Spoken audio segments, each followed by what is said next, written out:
വരെ നമ്മുടെ സ്വപ്ന പദ്ധതിയായ മേപ്പാടി കള്ളാടി ആനക്കാംപൊയിൽ തുരങ്കപാതയുടെ ഏറ്റവും പുതിയ അപ്ഡേഷനാണ് നിങ്ങൾക്ക് ഞങ്ങൾ നൽകിക്കൊണ്ടിരിക്കുന്നത്. പദ്ധതി പ്രദേശമായ മേപ്പാടിയിലെ മീനാക്ഷി ബ്രിഡ്ജിൽ നിന്നും ഡ്രോൺ ഉപയോഗിച്ച് ഏറ്റവും ആദ്യം കാണിക്കുന്ന കാഴ്ചകളാണ് ഇനി നിങ്ങൾക്ക് കാണുവാൻ പോകുന്നത്. നമുക്കറിയാം, മലബാറിൻ്റെ നട്ടെല്ലായ അതുപോലെ തന്നെ കൊച്ചി, ബാംഗ്ലൂർ സ്ഥലങ്ങളുമായിട്ട് വളരെ എളുപ്പത്തിൽ ബന്ധിപ്പിക്കാവുന്ന ഈ വയനാടൻ ചുരത്തിന് ശാശ്വത പരിഹാരമായി സംസ്ഥാന സർക്കാർ നിർദ്ദേശിക്കപ്പെട്ട ഈ ഒരു തുരങ്കപാതയുടെ ഏറ്റവും പുതിയ അപ്ഡേഷനാണ് നിങ്ങൾക്ക് നൽകിക്കൊണ്ടിരിക്കുന്നത്. നിങ്ങൾ തുടർന്ന് കാണുക, നിങ്ങളുടെ വിലപ്പെട്ട അഭിപ്രായം അറിയിക്കുക. ഈ കാണുന്നതാണ് മീനാക്ഷി ബ്രിഡ്ജ്. ഇവിടെ നിന്നുമാണ് നമ്മുടെ തുരങ്കപാത ആരംഭിക്കുന്നത്. അതിനു വേണ്ടിയുള്ള പ്രാരംഭ പ്രവർത്തനങ്ങളെല്ലാം ഇത് ഏറ്റെടുത്ത കമ്പനി ആരംഭിച്ചു കഴിഞ്ഞതിൻ്റെ നേർക്കാഴ്ചയാണ് ഇവിടെ കണ്ടുകൊണ്ടിരിക്കുന്നത്. ഇവിടെ പല ഉപകരണങ്ങളും ഈ സമയത്ത് തന്നെ എത്തിയിട്ടുണ്ട്. ആ കാണുന്ന മലയാണ് കള്ളാടി മല. അതിൻ്റെ താഴ്വാരത്ത് നിന്നാണ് തുരങ്കം ആരംഭിക്കുന്നത്. ഈ തുരങ്കം ഈ മലയുടെ അടിഭാഗത്ത് കൂടി അങ്ങകലെ കാണുന്ന ആ ആനക്കാംപൊയിൽ ഭാഗത്ത് കാണുന്ന അപ്പുറത്തേക്ക് എത്തുന്നു.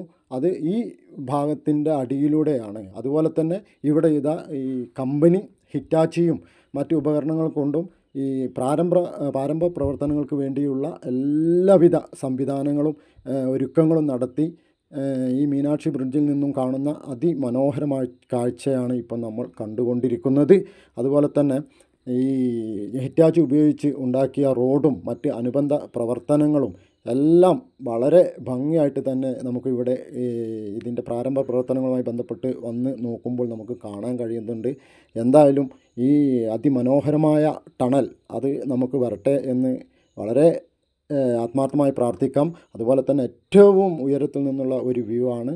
ആ കുന്ന് കടന്ന് നമ്മൾ ഈ ഡ്രോൺ ചലിക്കുന്നതിന് നേർരേഖയിലൂടെ ആ കാണുന്ന മഴമേഘങ്ങൾക്ക് താഴെയാണ് ആനക്കാംപൊയിൽ. മേപ്പാടി കള്ളാടി ആനക്കാംപൊയിൽ തുരങ്കപാതയുടെ ഏറ്റവും പുതിയ അപ്ഡേഷനാണ് നിങ്ങൾക്ക് ഞങ്ങൾ നൽകിക്കൊണ്ടിരിക്കുന്നത്. നമുക്കറിയാം, ആ ഒരു പദ്ധതി പൂർത്തിയാവുന്നതോട് കൂടിയിട്ട് നമുക്ക് കൊച്ചി, ബാംഗ്ലൂർ ഈ ഹൈ-ടി നഗരങ്ങൾ വളരെയധികം എളുപ്പത്തിൽ ബന്ധിപ്പിക്കാവുന്നതും അതുപോലെ തന്നെ വയനാടൻ ചുരത്തിനൊരു ശാശ്വത പരിഹാരവുമായ ഈ ഒരു തുരങ്കപാത വരുന്നതോടുകൂടി നമ്മൾ കൽപ്പറ്റയിൽ നിന്നും പുറപ്പെട്ട് മേപ്പാടിയിൽ നിന്നും മീനാക്ഷി ബ്രിഡ്ജിൽ നിന്നും ടണലിനുള്ളിലൂടെ യാത്ര ചെയ്ത് ഉടൻ തന്നെ ആനക്കാംപൊയിലെത്തി. ആനക്കാംപൊയിൽ നിന്നും തിരുവമ്പാടിയിൽ നിന്നും അഗസ്ത്യൻമുഴി, അങ്ങനെ കുന്നമംഗലം വഴി കോഴിക്കോട്ടേക്ക് കണക്ട് ചെയ്യുന്ന റൂട്ടിനെയാണ് ഇന്ന് നമ്മുടെ സംസ്ഥാന സർക്കാർ സ്റ്റേറ്റ് ഹൈവേ 83 ആയിട്ട് പ്രഖ്യാപിച്ചിട്ടുള്ളത്. അതുകൊണ്ട് തന്നെയാണ് ഇതിൻ്റെ റോഡിൻ്റെ പ്രവൃത്തിയെല്ലാം അതിൻ്റെ ആ ഒരു ഭംഗിയിലായിരിക്കും തുടർന്ന് അങ്ങോട്ട് വരിക. അതുകൊണ്ട് തന്നെ നിങ്ങളെല്ലാവരും ഈ ഒരു പദ്ധതിക്ക് സപ്പോർട്ട് ചെയ്യണം. ഇത് വയനാടിൻ്റെ നിലനിൽപ്പിന് വളരെ അത്യാവശ്യമുള്ള ഒരു പദ്ധതിയാണ്. നമുക്കെല്ലാവർക്കും ഒരുമിച്ച് ഈ ഒരു പദ്ധതി യാഥാർത്ഥ്യമാവുന്നതിന് വേണ്ടി ഒരുമിച്ച് ശ്രമിക്കാം എന്ന് മാത്രം പറഞ്ഞുകൊണ്ട് നിർത്തുന്നു.